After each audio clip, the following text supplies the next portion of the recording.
Caríssimos irmãos e irmãs, paroquianos, amigos, povo de Deus, os de perto e de longe. Olha, estamos no mês de setembro. O mês de setembro, dentro da programação da igreja, é uma dedicação especial à Bíblia. Não que a Bíblia ela tenha um dia específico, um mês específico. Todo dia é dia da Bíblia, todo dia é dia de estudar a Bíblia. Mas a igreja aproveita o mês de setembro para fazer uma campanha entre seus fiéis, entre seus filhos e filhas, de que não esqueçamos de nos alimentar da palavra. E essa palavra é quem nos alimenta. E isto a igreja faz questão de recordar, a você recordar a mim. Por isso que esse mês, neste ano, a igreja escolheu como livro de estudo para o mês de setembro é o livro do Deuteronômio. Cada ano uma escolha. Claro que não vamos poder fazer aqueles encontros, por isso que estou aqui a partir desse mecanismo, para que também não percamos a oportunidade de fazer um aprofundamento. E o livro do Deuteronômio está no Antigo Testamento, ele faz parte do cano do Pentateuco, né? Que são os 5 primeiros livros da Bíblia, e o Deuteronômio é o 5º livro. Deuteronômio que quer dizer a cópia da lei. Cópia da lei. E essa lei, ela foi então fruto de uma experiência enorme do povo de Deus, sobretudo que se trata de um livro de vários autores, não um livro de um autor só, como por exemplo o livro de as cartas de São Paulo é só de São Paulo, o livro de Lucas é de Lucas, mas o livro de Deuteronômio, por exemplo, ele não tem um autor, tem vários autores. E não foi também escrito de uma vez só, né? Para vocês terem ideia, quem não sabe ainda, esse livro levou 400 anos para ser escrito, ou seja, 4 séculos, de 750 a.C. a 400 a.C. Um percurso longo, ou seja, quer dizer que tem várias contribuições, vários colaboradores na construção deste livro. E é um livro que ele retrata e representa, atribuído a Moisés, visto que, compreendendo de que se trata de um livro que se tem 3 discursos de Moisés. Então, são 3 discursos de Moisés dentro desse projeto. Moisés, para o povo judeu, é alguém de suma importância, de grande importância na história sagrada deste povo, e que deu um destaque grande. E que, na verdade, Moisés foi um instrumento muito fecundo de Deus na vida de todos aqueles e aquelas que tiveram experiência com ele. E aí tem grandes experiências por lá. E dentro da história da salvação, tem algo marcante, porque existem outros deuses, né? Cada nação tinha o seu Deus.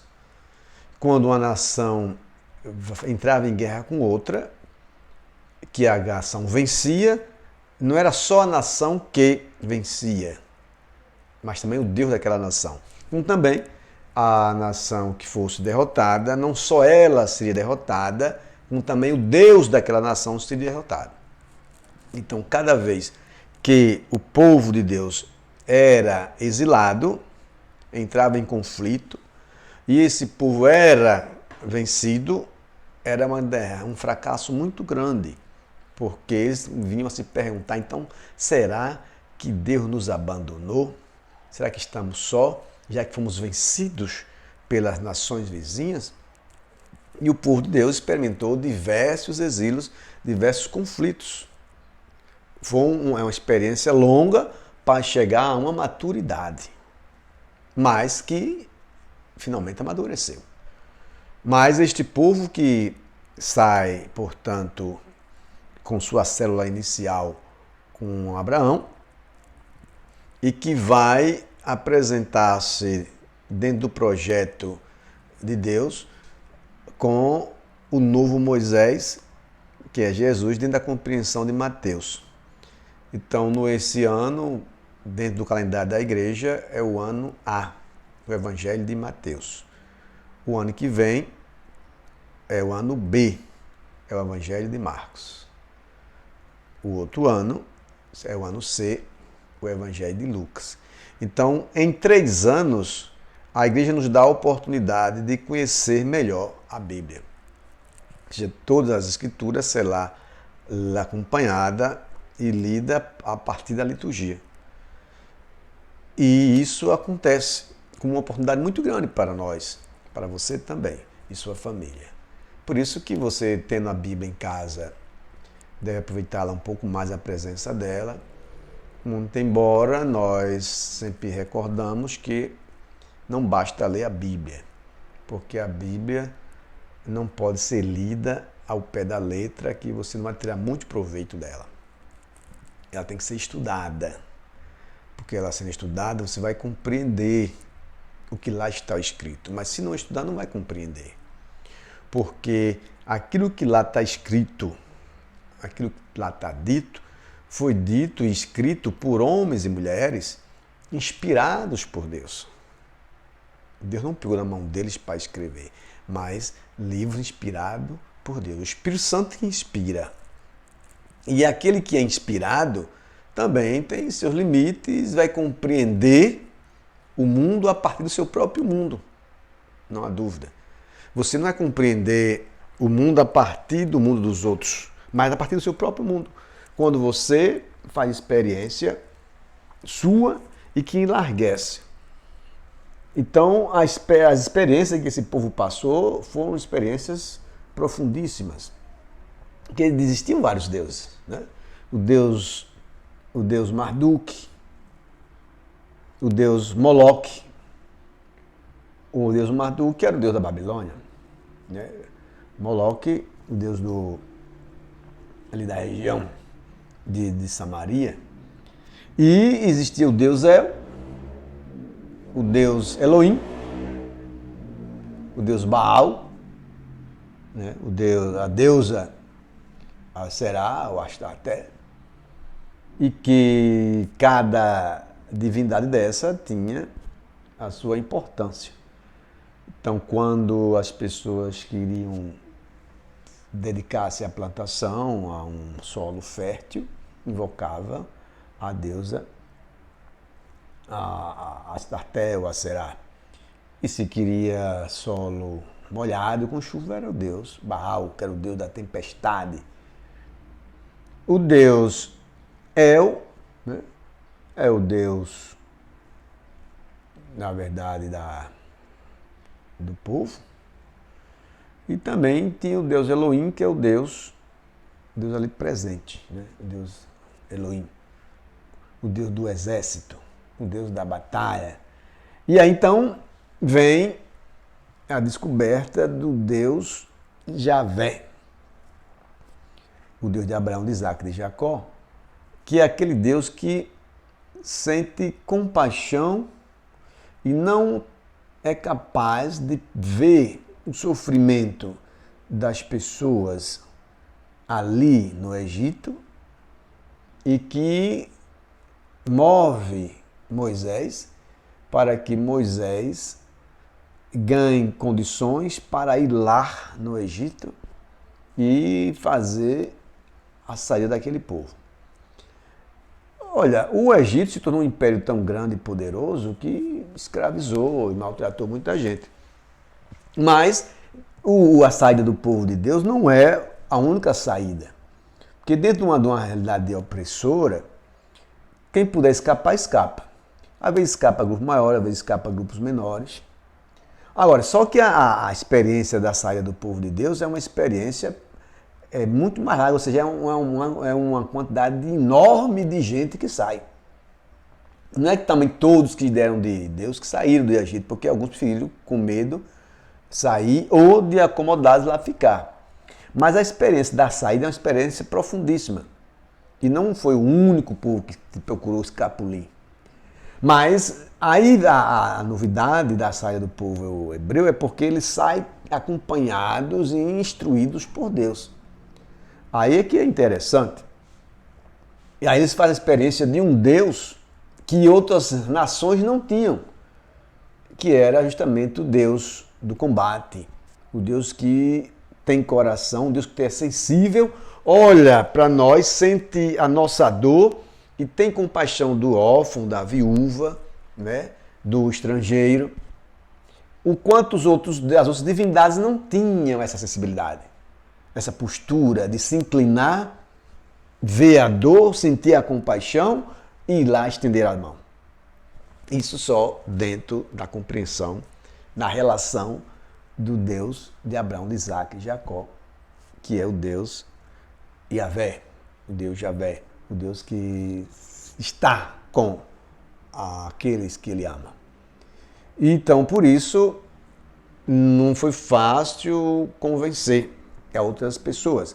Mas aqueles que perceberam que a diferença, que a postura do Deus de Abraão, de Isaac, de Jacó, e o Deus que estava com Moisés, era um outro Deus, era um outro perfil, um outro comportamento, muita gente aderiu. E aí, então, esse pessoal sai da escravidão do Egito, mas que, infelizmente, acaba caindo, né, em outra escravidão. E foram várias escravidões. Não foi essa única. Então, de tal maneira que este povo se tornou escravo da Síria, se tornou escravo da Babilônia, se tornou escravo da Pérsia, se tornou escravo da Grécia. E experiências que fizeram as pessoas a crescer e amadurecer. Então, o livro do Deuteronômio, ele sofre contribuição de muita gente, por diversas etapas, por isso que haverá algumas repetições, porque como há vários editores, então alguém vai acrescentando e nem se dá conta que já tem aquilo. Como também sofreu algumas reformas. Reformas estas, primeira do rei Ezequias, que quando se torna rei desse povo, então ele vai reestruturar e reeditar esta narrativa. De tal maneira que o povo ficou sofrido que fez experiências que era um reino só, que era o povo de Deus, e depois que até Salomão era um reino só, e que depois da morte de Salomão o reino se divide. O reino se divide em reino do norte e reino do sul. O reino do norte é capital, né? É Israel, e o do sul é Judá, capital Jerusalém. O reino de Israel se tornou o reino mais forte, que era o reino que teve grande prosperidade. Mas, infelizmente, eles não conseguiram tanta estabilidade, não levaram em conta as recomendações dos profetas, a própria lei de Deus, e foram vencidos pelo rei da Síria. E com isso, o reino do norte, né, Israel, acabou sendo destruído, vencido. Aí é que o rei Ezequias, então, lá no reino do sul, que é Judá e Jerusalém, vai assumir o trono, vai assumir a reforma, garantindo as leis sociais, que é protegendo o órfão, a viúva e o estrangeiro, que também foram estrangeiros. E a partir daí é que vem a reforma, mas ele também ele é vencido. E, pessoal, esse povo é exilado. Depois este povo consegue se reorganizar, se estruturar, retorna. Então o reino do sul se fortalece, porque os que eram do rei do norte vai procurar abrigo. E então surge o rei Josias, que também vai fazer suas reformas, e sempre, ou seja, colocando, deixando bem claro que todo povo, toda nação que não é fiel a Deus, ela se tornaria escrava, perderia sua dignidade. E por isso que aconteceu muitas vezes, de perder. Então, pode por muito tempo que o pessoal foi amadurecer. Então, quando este povo finalmente está lá, exilado pela Babilônia, que é o rei Nabucodonosor, vence Jerusalém, destrói muita coisa que pode. Depois o rei o rei Ciro, né, o rei da Pérsia, então consegue vencer em luta e batalhas o rei da Babilônia e devolve o povo de Deus. E por isso, dentro dessa experiência, tem o livro de Deuteronômio, narrando justamente essas experiências dolorosas. E então temos 3 discursos de Moisés. Todos discursos voltados para convencer as pessoas, né, a não se distraírem e não esquecerem. De tal maneira que quando tem na lei, nessa lei do Deuteronômio, está lá, é claro, vocês não têm rei, igual os outros povos têm, mas se um dia quiserem ter um rei, este rei não pode ser estranho de vocês, tem que ser alguém do convívio da comunidade. E, além disso, não pode ter cavalos, não pode aumentar ouro, não pode ter várias mulheres, ou seja, para convencer de que ninguém deveria andar nem para a direita nem para a esquerda. Então, são discursos importantes. E colocando sempre Deus no centro. Deus no centro para que o povo não esquecesse. Então, é nesse sentido que poderemos aproveitar bastante esse livro do Deuteronômio, um livro muito bom, muito rico, que também auxiliará tanto na sua vida pessoal, como na vida de sua comunidade, não tenha dúvida. É sempre valioso. É só ler com paciência. Depois vamos ter um outro momento deste encontro. Se quiser dúvidas, né? Aí você pode mandar suas dúvidas para que nós trabalhemos no próximo encontro. Então, lembrando, são vários autores, não é um autor só. E um livro valiosíssimo como os outros também. Aproveite esse mês da Bíblia. Já que está em casa, está com muito mais tempo, né? Faça seu estudo em casa, chame as pessoas de sua casa, ou como seu vizinho, né? Vai fazendo um estudo devagarzinho. É esse o livro proposto pela igreja, né? E lembrando que aquilo que for lendo e ficar meio obscuro, vai notando, registrando e depois colocando aqui no nosso canal para a gente ir tirando as dúvidas. E dizer que vale a pena não ficarmos tão longe da Sagrada Escritura. A Bíblia é a palavra de Deus, semeada no meio do povo.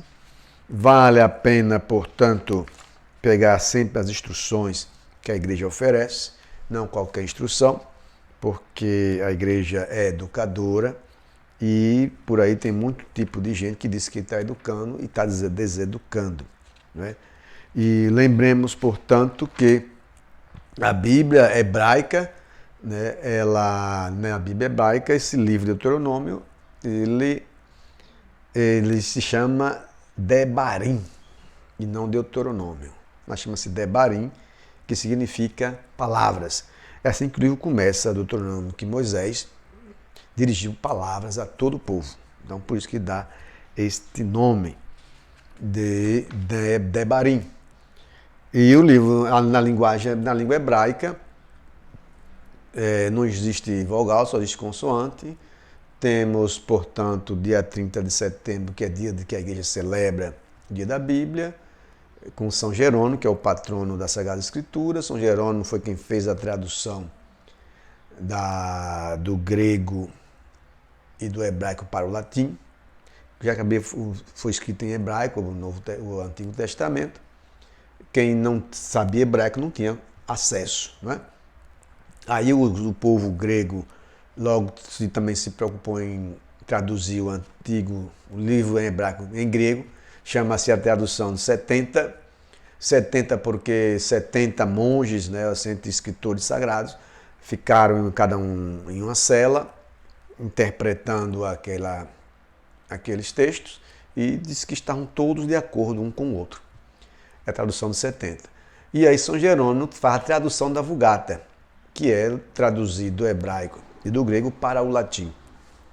E desse modo, temos acesso. Foi dessa maneira que o Ocidente teve acesso à Sagrada Escritura, que muitas vezes os evangélicos ignoram, não reconhecem. Mas se no Ocidente, né, se nós brasileiros e todo o povo do Ocidente teve acesso à Bíblia, deva-se a São Jerônimo. Sem ele, não teríamos acesso à Bíblia, porque ninguém saberia o hebraico e o grego. Mas ele fez um bem enorme para a igreja, não só para a igreja católica, mas para todas as igrejas que têm acesso à Bíblia. Deva-se a São Jerônimo. E por isso que nós também fazemos essa lembrança. E que o povo de Deus conseguiu fugir do Egito, mas passou por outras experiências de exílio, outras experiências opressoras que não foram pequenas, né?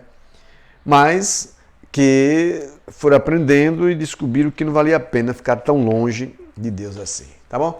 Então até lá, até o próximo encontro, bom proveito e olhe, observe direitinho, tente compreender o que aí está, vá fazendo suas perguntas, depois em outro momento a gente vai esclarecendo. Combinado? Então que Deus abençoe você e continue na instrução da palavra e cada vez mais enriquecido da palavra e da Bíblia como um livro santo